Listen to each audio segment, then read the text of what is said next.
Welcome to the Infill Podcast, where we interview the most interesting members of the 3D printing and maker communities, live and with audience participation. And now, here is your host, Jonathan Levy. Greetings, everyone, and welcome to beautiful, little bit rainy Shenzhen. I'm here with my esteemed guest today, Dr. James Ouyang, co-founder of AnyCubic, and I'm so excited to have all you guys here. I've been hanging out with Dr. Ouyang and the AnyCubic team for a couple days now, and I'm really excited just to share an insider perspective of what's going on in the industry from an insider. So, Dr. Ouyang, welcome. Thank you for having me, and I'm very pleased to have you here, actually. Yeah, it was exciting last-minute opportunity that Roxanne was like, hey, we want to invite you to China.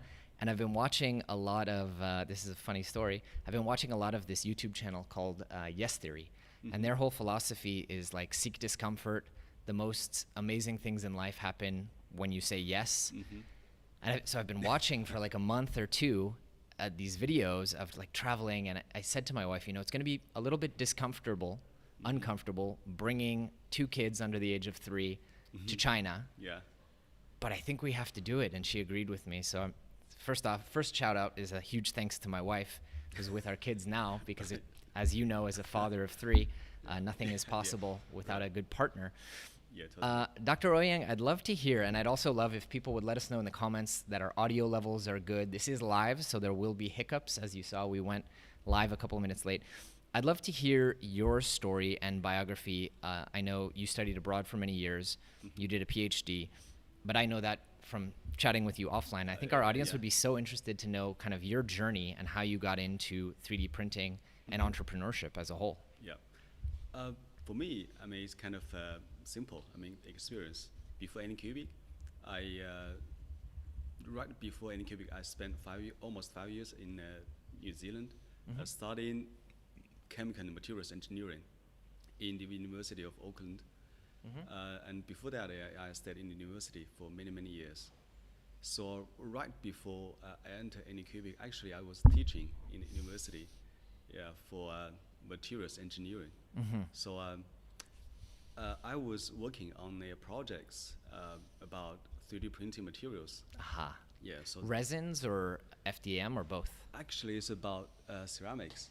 Yeah, it's not resin or either filaments. Okay. Yeah, so it's about ceramics. But anyway, I have done a little bit like marketing research. Yeah. And I see this is that was a increasing market. Yeah. Yeah. Yeah. And it happens that my childhood buddy, Brian, also the founder of AnyCubic, yeah, he was doing the business about 3D printer accessories by that time. Yeah. That was in 2015. Okay, I'm gonna have you bring your microphone up just a little bit, because people say that okay. Yeah, your volume is low, so you can bring the mic closer to you. Maybe I can sit closer. Yeah, and you can also pull it closer. Right. Great, thank you everyone in the is it audience. better? Yeah, let us know if that's better. So I'll ask the question, was 3D printing kind of a love at first sight thing, or the first time you encountered it, was it kind of like, that's interesting, and then over time it's something that you grew to be passionate about? Yeah, the thing is, the first time when I see a 3D printer actually is sent by Brian to me as a gift. Okay. Yeah, he said, hey, how about you play with the 3D printer? Yeah, it's amazing. What printer was that? It was a CoreXY. Okay. It's like robot arms, if you know that. Yeah. It's super hard to play with. To be honest, I'm not a maker in any sense or DIYer. Right, you're a material scientist. Yeah. So I spent maybe 5 days to get the thing running. Yeah. And unfortunately, it cannot be run correctly. So that was a very frustrating experience for you. Very frustrating. Yeah. So was it at that point that you and Brian said, like, God, somebody should be doing this better? Or did that kind of go in the back of your mind and you thought, and kind of moved on with your studies? We and by that time, actually, Brian reached out to me that, hey, I got this idea. How about we, work together to build a, 3D printer company together? Because by that time, he got experience in like international logistics and also Okay. all the resources, I mean, in the supply chain. That's interesting. Yes, right. Entrepreneurship in China today is, I think, I study a lot and I learn a lot about China. I'm very interested in documentaries. And as I understand it, you know, for your parents' generation and maybe your generation, getting a good government job, that was like how to make your parents proud. Entrepreneurship, up until recently, was not revered in the way that it was, even, I mean, in Silicon Valley, where I grew up, but even in the rest of the United States. Yeah. What was the reaction from your family when you said, hey, I'm going to go start a business? Did they see the potential? Or was it kind of like, can't you just get a normal job like everyone else? They all said no. Yeah. Yeah, to the offer of, I mean, Brian offered, I mean. Yeah. Yeah, They told you to say no. Yeah, so the very important thing is my wife Yeah. actually, supported me, That's amazing. yeah, very much, You know the story, they say, yeah. I'm okay. I'm getting a sign off. My sign language is bad. The volume is low. The doctor's volume is low. Voice is low. Voice? Okay, how about let's now? tilt your microphone up. Yeah. Cool. All right, awesome. Sounds like that should be better. You can just tilt it even. Perfect. Yeah, that's great. How about this? Like I said, it's live, so you know, there's all these kinds of things. So your wife was supportive. Everyone else told you just get a normal job. Right, yeah. Actually, I was working in the university, you know, Okay. yeah, as a lecturer. Okay. Yeah, so. No kidding. Yeah, In material science. right, yeah. Yeah. So AnyCubic, when you started out, was doing only SLA printers. And I wonder if that was because of your background and comfort in material science, or because you saw more market opportunity there at that time, or because FDM was crowded. What led you guys to start out with SLA, which I think most people think is a smaller market? Yeah. Yes, that was a very good question. Actually, at the very beginning, because all the manufacturers, they buy parts from AnyCubic to build up their own printers and then they sell it out. They're SLA printers. No, FDMs. Yeah, to be honest. So at the very beginning, actually, the first model of AnyCubic is actually the CoreXY. Yeah, like I told you before. Yeah, but it's really hard to play with. And later on, we made the i3 Mega. It's a i3 style Cartesian 3D printer. Yeah. Yeah. So, but at that time, actually, the Ender 3, I mean, they are, way cheaper than the i3 Mega. Right. So we always wish to bring something new to the market. Yeah. Yeah, and so we see that there is a demand for detailed prints. You know, nice surface finish. So we just check around. Maybe resin is the way to go. So kind of carving yourself out a market niche that wasn't already so dominated and kind of crowded. Yeah. I wonder, so here's an interesting thing that I said to you yesterday, is that I expected to come here and say to you or to, you know, Dr. Tao of Bamboo Lab, like, hey, yeah, I'm actually going to meet with so-and-so. And I expected them to kind of frown. And one thing that has surprised me pleasantly, which is very different from where I grew up in Silicon Valley and where I live now in Israel, maybe less so in Israel, but is that everyone kind of is just friends, and there isn't this like competitive antagonism. See, when we look online and we see your products versus Elegoo's products versus someone else, we think like, oh my God, they must just be at war, copying and changing and tearing apart each other's products. Yeah. And then Dr. Tao says to me, oh, actually I'm friends with, you know, the CEO of this company, and you tell me, oh yeah, I bumped into Dr. Tao and we're friendly and we chat. Yeah. So tell me about that, because that's a cultural difference that I think we in the West can learn about, because everyone, even though you're competing in business, you have these good relationships. Obviously, many of these manufacturers, as you said, they buy from you. Yeah. So tell me a bit about that philosophy. For me personally, because I've already talked to Brian as well about this topic. Because we are competitors and we going to talk with them. Right. Actually, for me, the first thing is business is business.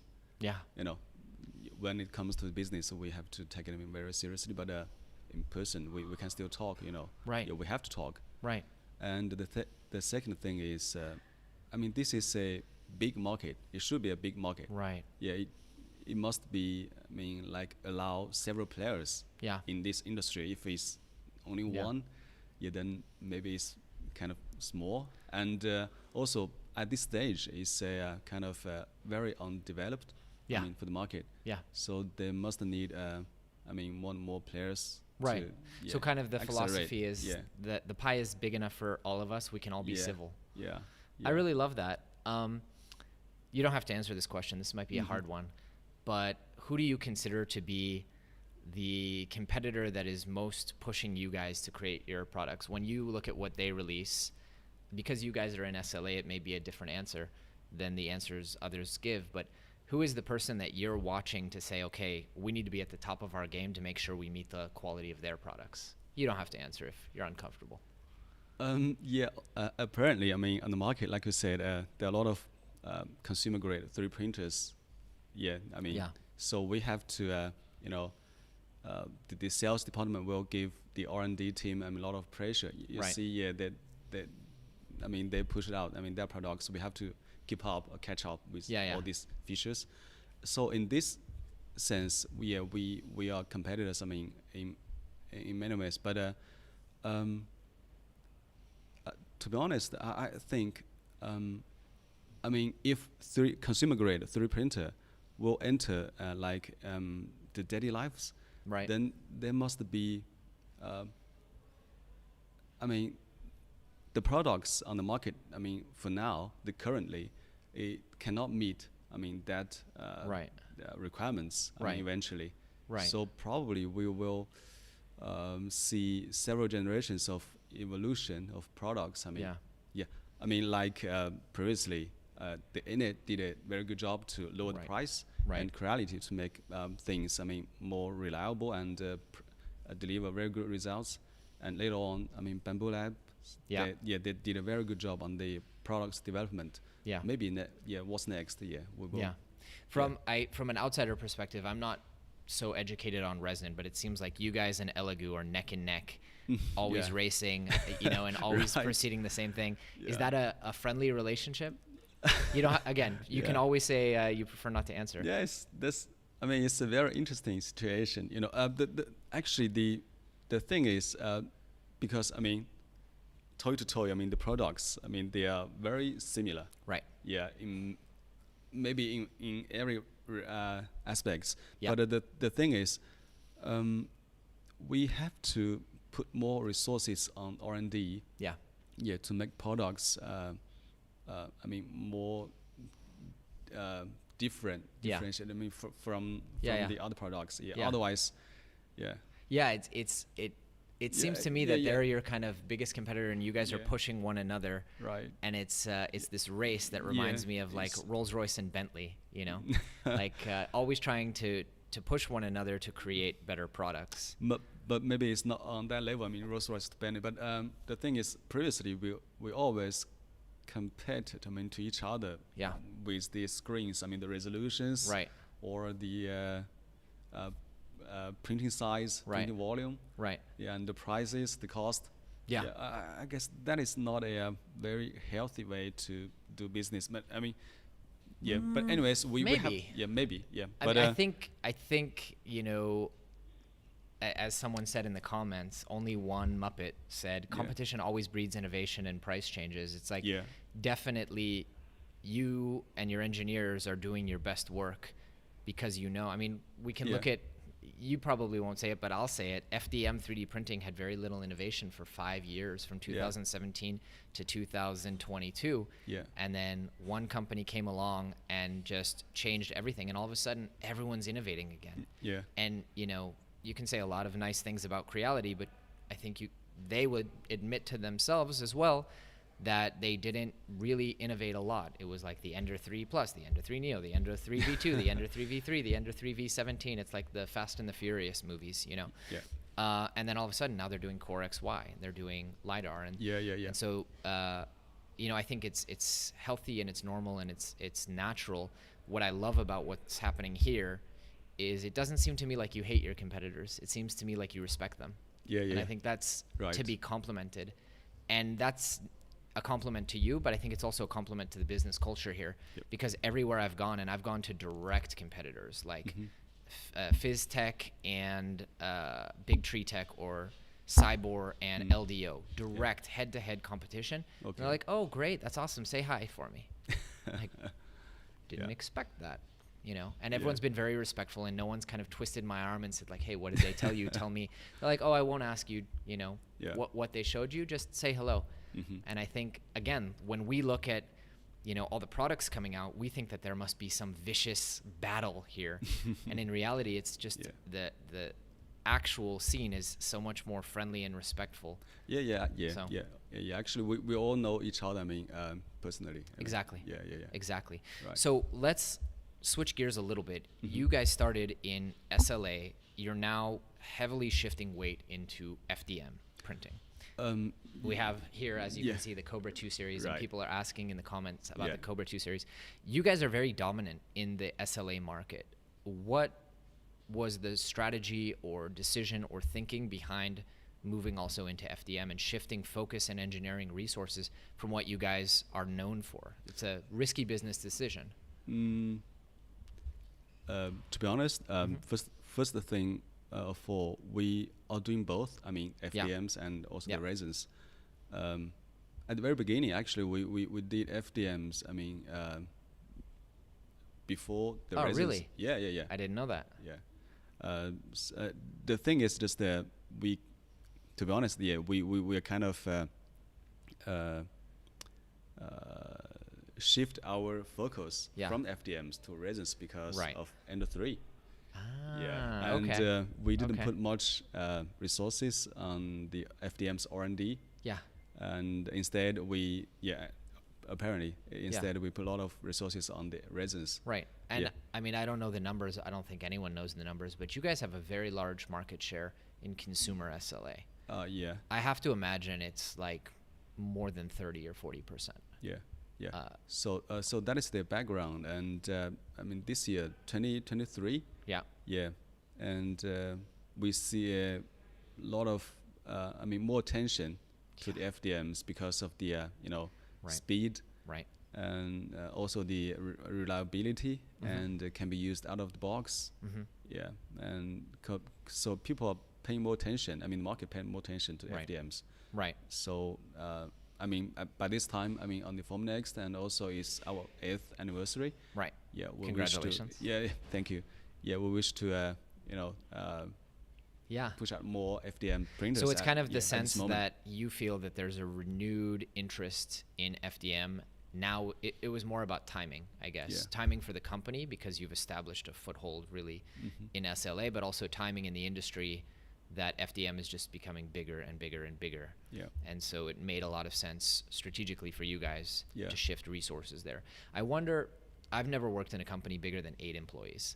So I wonder what it's like at a company of your size. I think you told me hundreds of employees. I don't know if you want to share how many. Over 700 employees, including the factories. 700 people. And I wonder, at an organization of your size, which is also well funded, do you have to make sacrifices in the development of the SLA product line in order to shift engineers and focus, or can you continue everything running in one business segment and just spool up another without having to take resources from the SLA? That is a very good question. Actually, I mean, in terms of manufacturing, we have to sacrifice some resources of the resin printers to shift it to the FDMs. But it's, I mean, easy fix. I mean, we hire more people on the production line. Because some people can work, I mean, like seasonally. They can. That's true. Enter more. I think the concern is engineering, right? Somehow I feel like we have 2 separate teams actually. I was gonna say, working on resins and and all the FDMs. Okay, so you had to spool up kind of a whole new set of engineers to focus on the Kobra series. Now I want to talk about the Kobra series because it's interesting and the timing is interesting as well. And you guys made a very interesting decision. So really, I see 2 different paths that people are taking, right? There's the Sovel approach, which is like open source, fully open source. And then there's the not open source kind of, let's call it closed source. That has a negative connotation, but proprietary. Mm-hmm. You guys decided to go down the proprietary path, which I think is the fewer brands are doing. Mm-hmm. But I think you guys have very good reasons. So I want to ask why. Why not just take Clipper off the shelf? Yeah. It's open source. All you have to do is publish your code. It could have been free for you, but you devoted resources to developing your own firmware, learning from all these different firmwares. So why? There are a few reasons behind this. I played with the, like I said before to my team as well, I played with the open source Clipper before. And I tried several products, based on the open source Clipper. Right. I would say most of them are not that, user friendly. Right. Yeah, because like I said, I'm not maker, I'm not DIYer. It's pretty hard for me to understand all the parameters, software tuning, and stuff like that. Yeah, so I guess we have to make a fast printing 3D printer more user friendly, especially to the newbies. Yeah. So that was the foundation, and also we wish to add more features. Or develop new features to the FDMs. Later on, in terms of the software side. Right. Yeah. So we can we can upgrade the the firmware later on. It so strikes me as well. You make a point that I've noticed, and it started.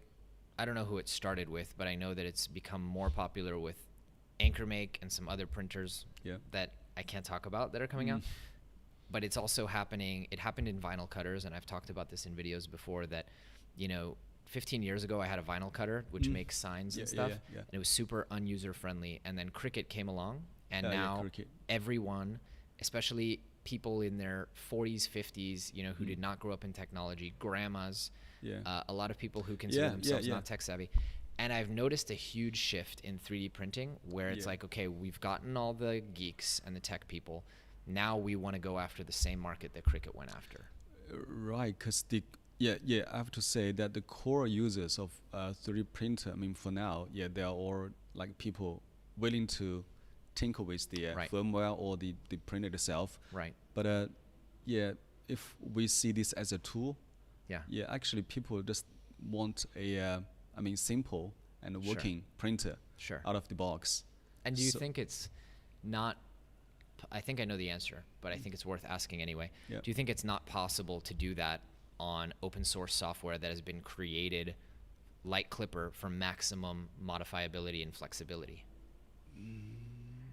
I don't,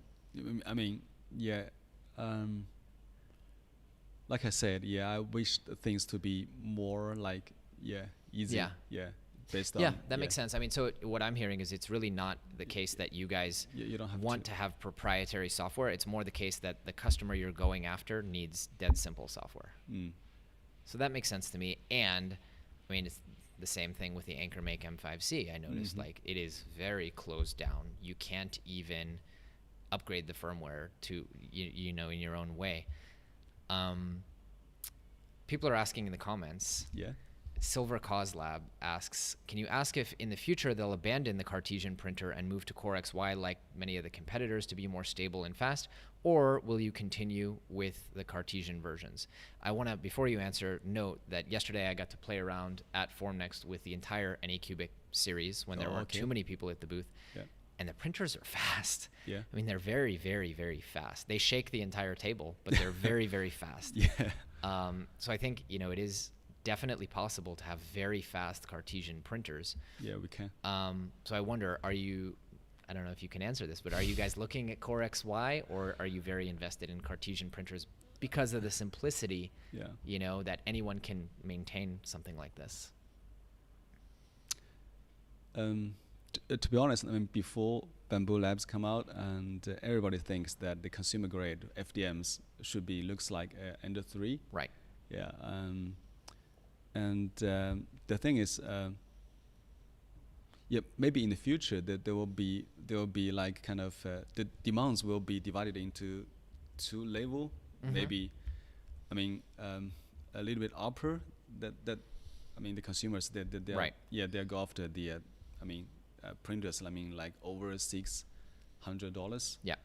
Or I mean, at the entry level, I mean, maybe people can willing to buy, or would like to see printers. I mean, less than $200. Wow. Yeah. That's a hard goal to meet, I think, with shipping and logistics. But one thing that Denise Bertacci said on the podcast was, even if you get to economies of scale on a CoreXY machine, the size of shipping becomes a significant part. And if you want to get to that sub $200, you need to flat pack. It's the same reason IKEA furniture ships the way it does. Like, maybe we get to a point, where the materials cost can come so far down, but I think it's really hard with a box this size to get a $200 CoreXY machine. Yeah, I think the Cartesian printers will not die.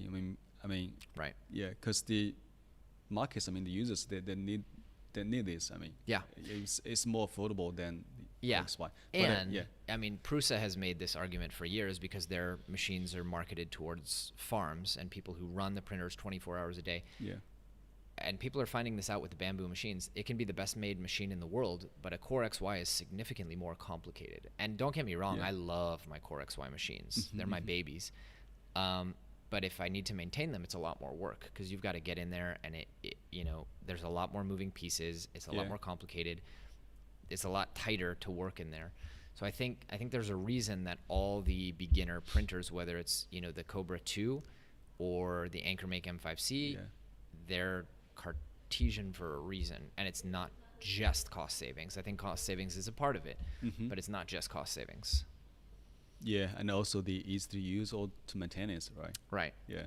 Right. You also did a very good job not answering the "Are you guys working on a CoreXY?" So I'm gonna leave that question alone, and we'll leave that at a maybe. Yeah. I have to say that there will be more CoreXY on the market. I mean, maybe next year. Yeah.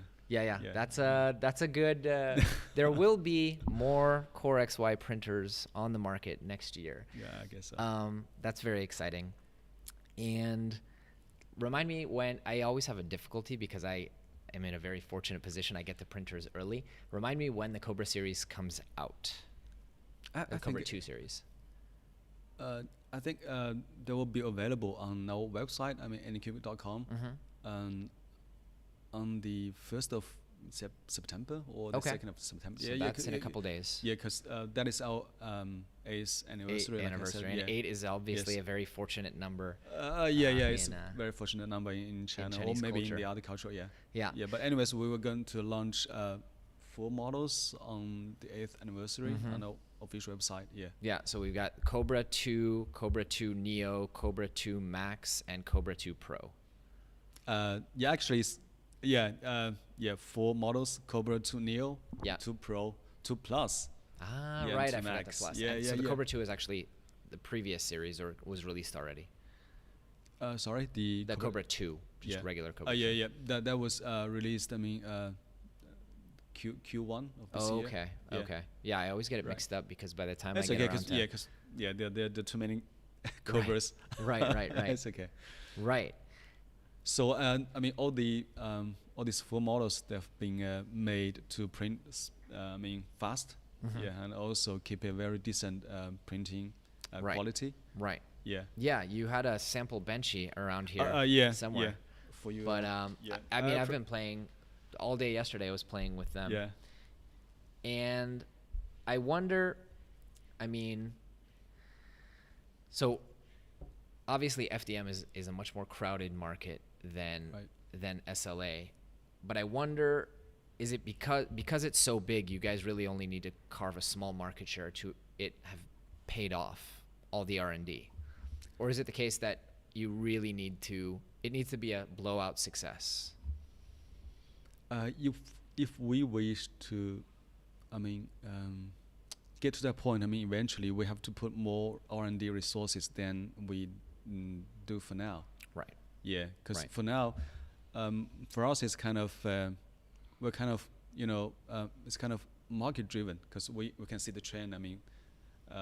Demands for maybe for a cheaper, speedy 3D printer. FDM printers, but eventually we have to do more innovations in terms of Someone's two lovely comments that I think will make you smile. One person says you remind him of Elon Musk, which I think is a compliment. And also Diops. Someone says here, James Blumenthal says, I've been using the Neo daily and I love it. So that's awesome. Cool. Thank you. This might be a question that you can't answer, but I always wonder because of the scale, right? Consumer 3D printing is small now, but at the same time, I think the scale of manufacturing here is just something out of our mind. Tell me if you don't want to answer this. How many of each of these units would you have to sell for you to congratulate the marketing team and say this was a very successful launch? You can also say I prefer not to answer. A few thousand units per month. A few thousand a month. Yeah. Wow. Probably. Yeah. That's mind-boggling. I thought you would say, if we sell 3,000 of the printers For each, during its life cycle, yeah. but no, per month. Yeah, per month. Yeah. That's wild. Yeah, we have to reach to that number, to keep the production line running, and also. Oh my gosh, a yeah. few thousand of each per month. Is it? Is it public knowledge how many? Yeah, of course, the cheapest. They have to sell more. Yeah, the most. Yeah. That's mind-boggling. Yeah. So then I can only imagine. Again, feel free not to answer. Like, how many SLA printers is AnyCubic shipping in a given month or quarter? Many. many thousands. Wow. Yeah. See, this is the thing, right? Like, we don't realize as consumers because we all think the industry's so niche, right? It's like I don't know anyone else besides me. Have you already got the chance to see the factories already? No. I mean, I saw one very, very small factory. I saw Comgro's factory. Oh, okay. I mean, to me, it was big, right? There was like 300 printers. Yeah, I don't know if the factory tour is on your schedule, but yeah, if you got the chance, I need to come next time. AnyCubic's factory is not in Shenzhen, though, right? We got a production line. I mean, in Shenzhen, we have several factories actually. Yeah. One for SLA, one for FDM. The FDMs and the resins, the resin printers are at the same location. Okay. Yeah, but the materials is in the other places. You guys also do raw materials? Yeah, because I'm chemical. Yeah. Okay, so what kind of raw materials? Like, are you guys making your own extrusions, aluminum extrusions? Yeah, previously actually we made our own. Really? Filaments. Yeah. And your own filaments. Yeah. And obviously you're doing all the injection molding yourself. Not these pots. I mean. Oh, really? Yeah, those pots we outsourcing. I mean, to a professional injection molder. Yeah. But that's pretty interesting. And then I've always admired like the amount of engineering that has to go into those large acrylic enclosures, right? Mm-hmm. Like that's not an easy thing to manufacture. Yeah, not easy at all. How are those made, right? Because it's like bent acrylic, and then I guess they bind it to the top of the enclosure, or how does one make a huge piece of acrylic dome like that? Injection molding. I mean, the whole thing is injection molded. Yeah, use the big. You're talking about the resin printers, right? Yeah. Yeah. So it's all being injection molded. I mean, maybe maybe except one model, which is M3 Max. Yeah. Maybe that's probably. multi-pieces. Yeah. I didn't know that injection molded plastic could be that perfectly clear. I thought you had to cast acrylic. I mean, you can do anything. I mean, in Shenzhen or in Guangdong. I mean, here. Yeah, there are a lot of manufacturers capable of that. Yeah. Of making it perfectly crystal clear. Just use very good raw materials, and you know the whole process, and then you use a giant, apparently a giant machine. Yeah. Okay, I thought maybe what they were doing is bending a piece of acrylic and then bonding the lid. We've tried that at the very beginning. Yeah, we thought that to make an injection mold is because it's cost out tons of money. Tons. Yeah, to make an injection mold. Right. But as the business keep rolling, and we decided to go further to look for some factory who is capable of doing that. I mean, the whole piece. That's remarkable. Yeah. That's really remarkable. What's the most difficult product you manufacture? If you know, I mean, I know I'm sure you have like another executive who runs manufacturing, but. For us, I guess it's the I guess it's the light system actually for the resins. Yeah, Right. it needs fine tune, and all the parameters have to be right. Otherwise, it will give you bad results. I mean, Right. so it's about the light systems. I mean, like the acrylic mirror, Right. and also the positions of the LEDs underneath. Yeah, this and that, Yeah, we never think about that because for the end consumer, people always say a resin printer is much simpler. There's one motor, but for the manufacturer, mechanically, mechanically it is. it's much simpler. But if you wish to get a very good results, It's to be much honest, more I complicated. think it's no less complicated than the FDMs. I mean, it's the same. Yeah, I would even argue more, right? Because you're dealing with optics. You're Yeah. dealing with, you have an array of so many LEDs, and they Right. all need to be perfectly soldered. right, and also the chemical reactions, Right. between the light and the resins, Right. and it involves many factors like temperature, Yeah. and the force, the peeling force, and Right. also the release film, the materials. Yes. I actually, Yeah. yesterday, you also invited a wonderful gentleman I met named Derek, who wrote the Bible on perfect resin prints. Right. And so he was just educating me in your booth yesterday and telling me all these amazing things that I did not know that factor in resin. Like Yeah. the angle of the model will influence the stretch over time of the supports, and it can Yes. cause the model to wobble if they lose integrity. Yeah. And so you have to think about, I think this is why my resin prints suck, is I don't think about the forces Yeah. besides just, the resin curing. Yeah. So I'm going to have him on the podcast soon, and we're going to talk about Cool. like all the science behind getting perfect resin prints. Yeah, and by the way, we actually are working on some kind of algorithm to do all the calculations automatically. Wow. Yeah, in the future, so to Amazing. keep improving the printing quality of the resin printers. Amazing. Yeah. Yeah, that's I always kind of say, again, coming back to the Cricut metaphor, and then also the Flux BMO, which is a very consumer-friendly laser, where the rubber meets the road, right? Also with your iPhone, your Mac, it's like you can have the best technology in the world, but the consumer's interface is where they actually come into contact with the software. That and the quick start guide and tutorials and education. I mean, there's a reason. There's a big bright app on your iPhone. You just got your first iPhone Right. that says tips, and Yeah. I got my mother-in-law, who is, I love you dearly, Ofra, but the least technologically comfortable person I've ever met. I mean, just is very phobic of technology. Mm-hmm. And I convinced her to get an iPhone, and I figured I was going to get 100 phone calls. And, I saw her the next 2 weeks later, and I go, what's going on? She's like, oh, I was drinking my coffee, and this little thing popped up, and it just said tips, and I just sat there and scrolled through it. And did you know that you can airdrop things? And I was like, what? So, she's had an Android phone for 10 years Yeah. and didn't know how to turn on her Bluetooth. Mm-hmm. But with the iPhone, I know there's a lot of Apple haters in my audience. But with the iPhone, she's sitting there, and it's not because the hardware is better. Mm-hmm. And it may not even be because the software is better. It's because they've made the experience of learning the product and accessing Right. the right interface to just turn on AirDrop, Right.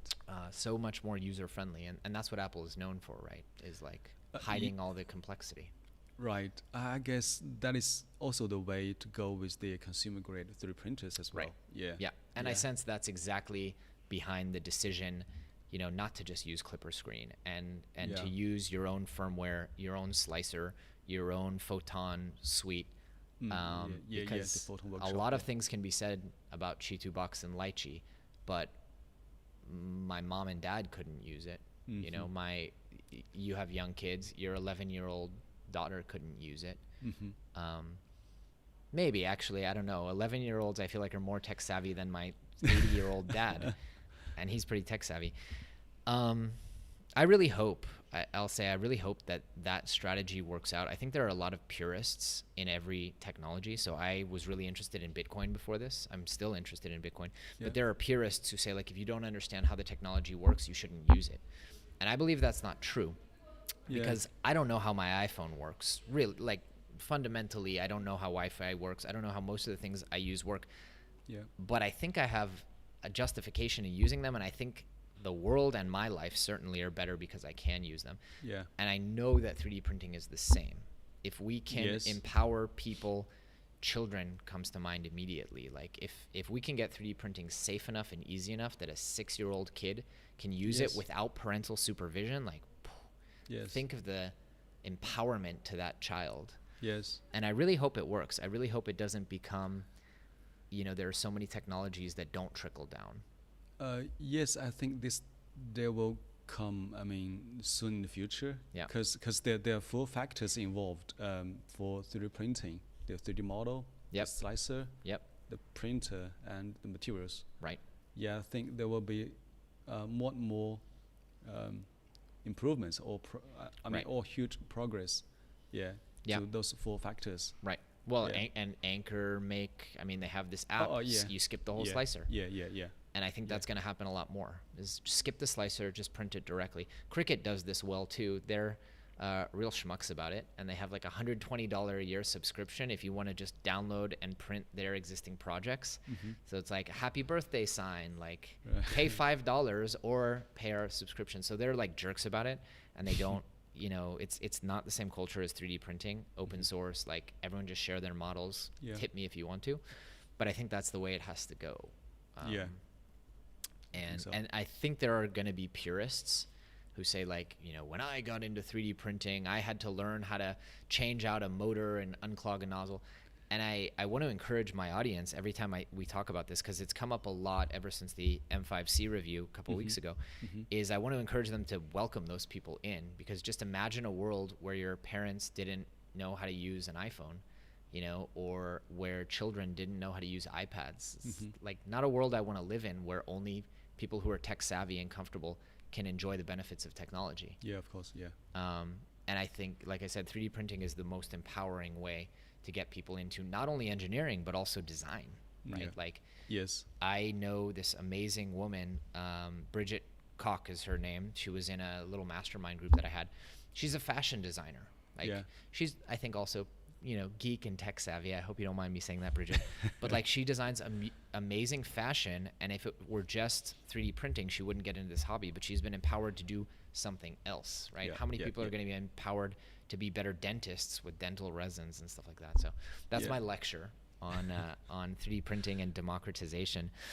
I'd love to hear, because again, I've never been in a large company like this. I've never worked for one. What does your day look like? Like, how much interaction do you have with the product, the marketing, or are you really just making high-level business decisions at this point? My job is my main focus is on the R&D and the product planning things. Right. And then also, I'm the member of the board, so I have to do some decision-making job. Daily as well. But my main focus is on the R&D. And then is Brian doing more business decisions? Right. Yeah. Got it. Yeah. This whole floor is for R&D. R&D. Yeah. I'm very, very excited to walk around wherever you let me go with the camera after this interview. So make sure you're subscribed, because hopefully I'll find some. There's a running gag that my audience will see. Like, everywhere I've gone, I've like had someone on the staff like film me sneaking around and like looking under things for secrets. Right. So for me, from 9 a.m. to maybe to 8 p.m. Wow. Yeah, it's I'm kind of filled up with all the meetings. In terms of R&D or this and that projects. Meetings with team managers and things like that. Yeah.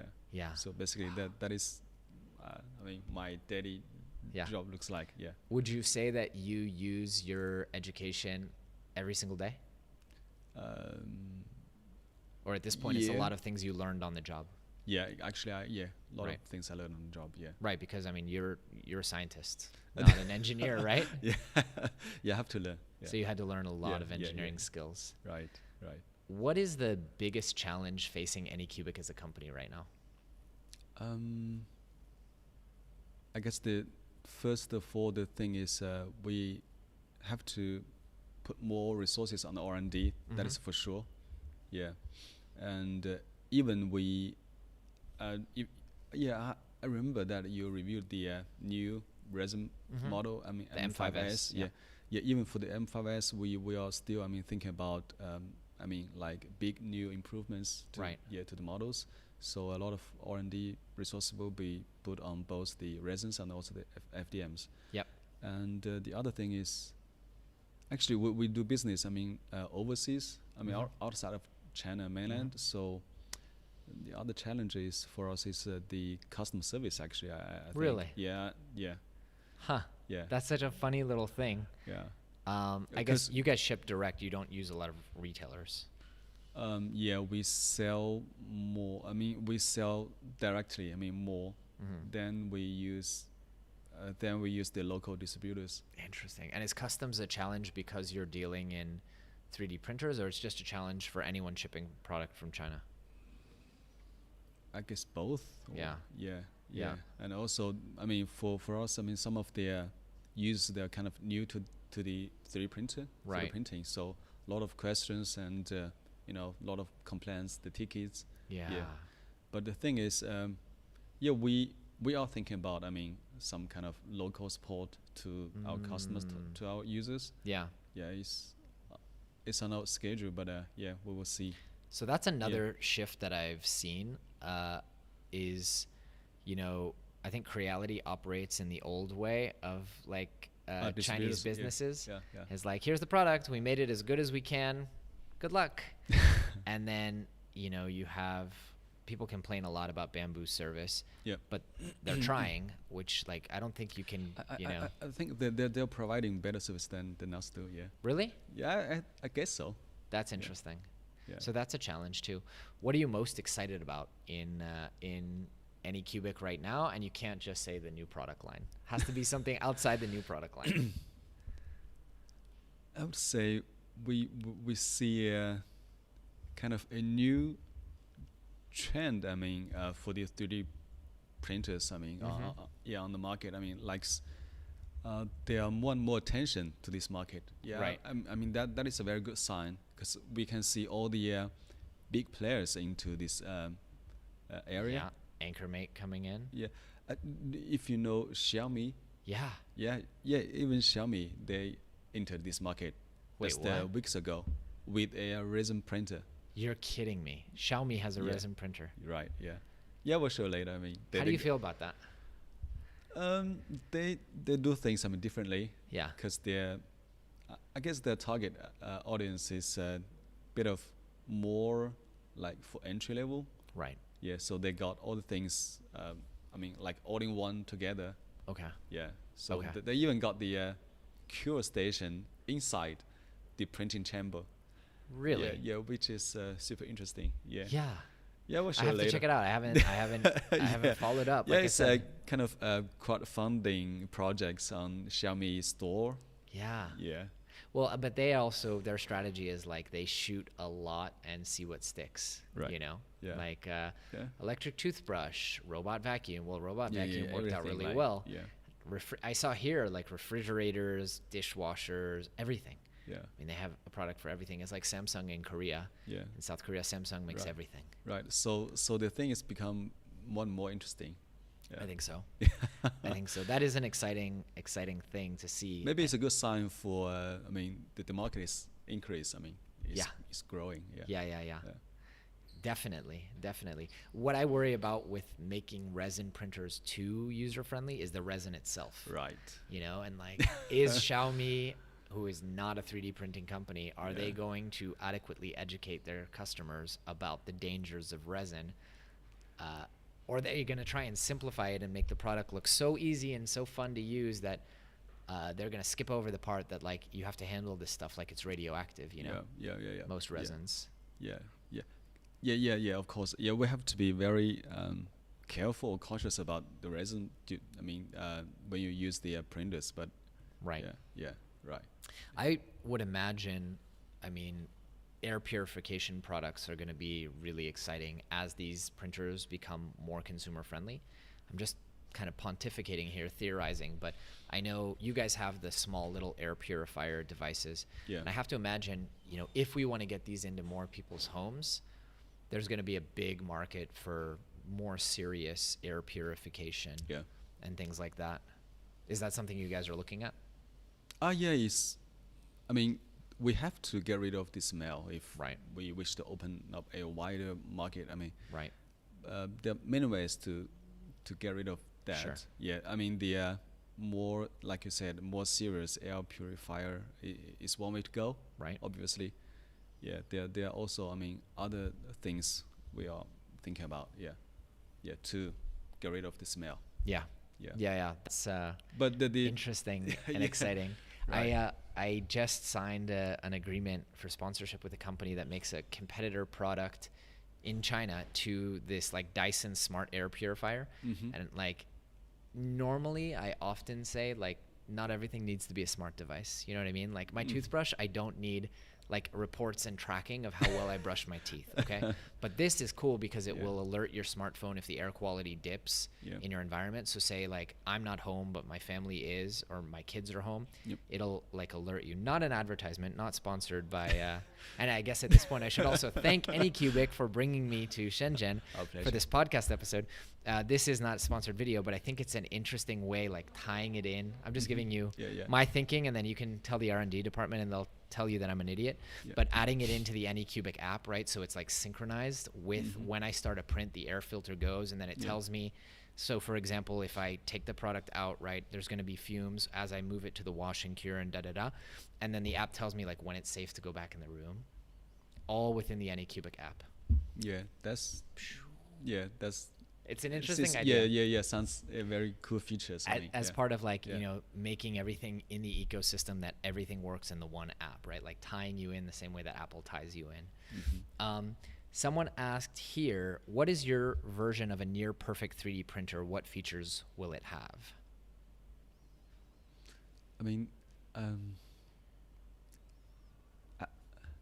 don't know if we can call a thing perfect. I mean, but the thing is there will be more like technology innovations that to make the things, I mean, much more easier to use and way more reliable than the Things current like models. Clog detection. And also in terms of I mean the properties of the printed objects.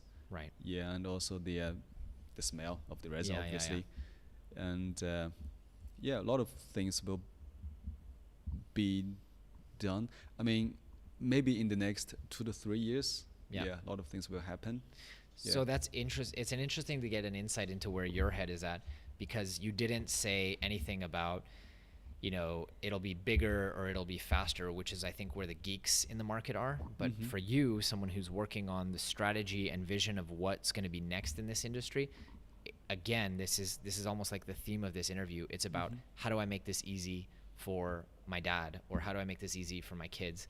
It's about, again, democratizing is the only word I can think of, making it accessible. We don't really need faster prints. I was blown away, honestly, by the M5S, the speed.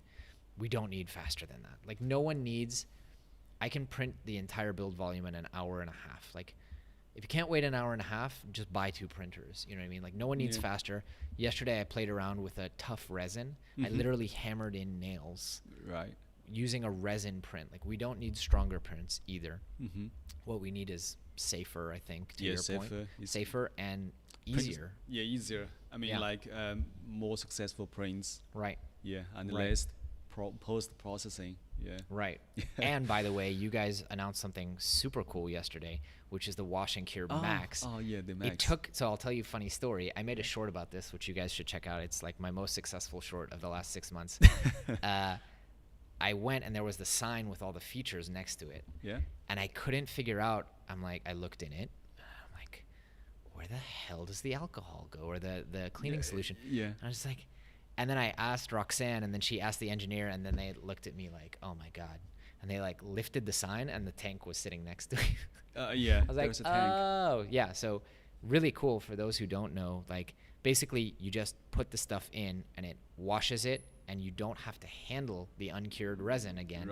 It washes it, moves the dirty resin into a separate tank and cures it so that now let me ask, was that decision probably had a lot of factors, but I imagine that's all part of, it wasn't just about safety. It wasn't just about convenience, time saving money on cleaning solution. It's all part of this vision you have of making printing accessible to everybody. Yeah, and to make it easier. Yeah. Right. And I think it will. The title of my short was Resin 3D Printing Just Got a Whole Lot Easier. Yeah. And I think it's... it will be, I mean, eventually. Right. Yeah. Well, and the Gradually. idea of we're only, as you said, a couple years away from just having the print happen right in there. Yeah. I It's think pretty so. exciting. Yeah, I guess on the market, I mean, everybody is thinking about, like you said, I mean, do things differently than before. Right. I mean, to make the products Right. better and better. Right. Chef Tony Novak asks, when will we see Wi-Fi built into the Kobras? I know the answer, but I'll let you answer. I think it's capable of internet connection. Right. For the Kobra 2 Pro and Plus and Max Right. series. Yeah. I think So it's coming, already the built answer to in. your question is September 1st. It can be, it Yeah. can be controlled, I mean, remotely. Right, Yeah. right. And then Diops wants to know, you're a material scientist, is it possible to make multicolor resin printers? It is. It is. Yeah. What's stopping it from happening? Price, speed. Like, how would that work, a multicolor resin printer?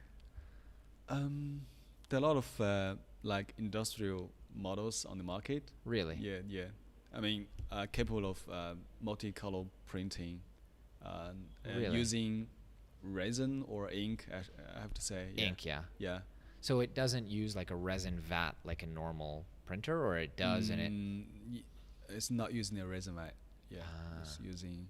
I mean, for the industrial models, they use the print head. Right. Yeah. Like Instead of HP's right. multi-jet kind of Yeah. thing. I wonder, maybe this is possible. I'm not a material scientist. I'm an idiot. But I wonder if there's a way to design a resin that if you cure it, if you use different wavelengths, it cures at different colors. And then you could have, an LED array with different wavelengths, and you turn on selectively different LEDs, or filter on the screen like different levels of light coming through. So if the light intensity increases, then it'll cure white, and if it increases even more, it'll cure gray. Is that theoretically possible? No. Yeah, practically, it's gonna be super hard. I mean, Super hard. But if we really wish to see a resin printer capable of color printing, actually, there is a way to do so. Yeah. Really? Yeah. But we will see. Yeah. Interesting. Yeah, it's secret. I mean. I was gonna say you're smirking like there's something you can't tell me, and I respect that. We're coming up on the end of the show. We're just at an hour now. I want to first thank you, because it is thanks to you guys that I'm here, and I've had the opportunity to meet your team, and so I really appreciate you sponsoring my trip. And I want to ask, if people want, do you like tweet, do you post, do you blog, or if people want to get in contact with you, learn more about you, or should we just send them to AnyCubic's website? Yeah, to the website is a way to go. Yeah, for me personally, I don't blog a lot. I mean, fair enough. Yeah, and then maybe AnyCubic has its own social maybe channels. I will think about that. I mean, no, I don't. Some people like to have the direct communication line. Some people don't. I think it's really cool, by the way, that you agreed to do this interview not in your native language, live.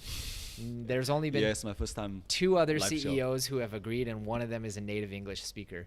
So my hat is off to you, sir. Again, Dr. Ouyang, I hope I'm saying correctly. Thank you. This was, I think, an incredible interview, and thank you to everyone who tuned in live. Thank you, Jonathan. All right, I will take us out.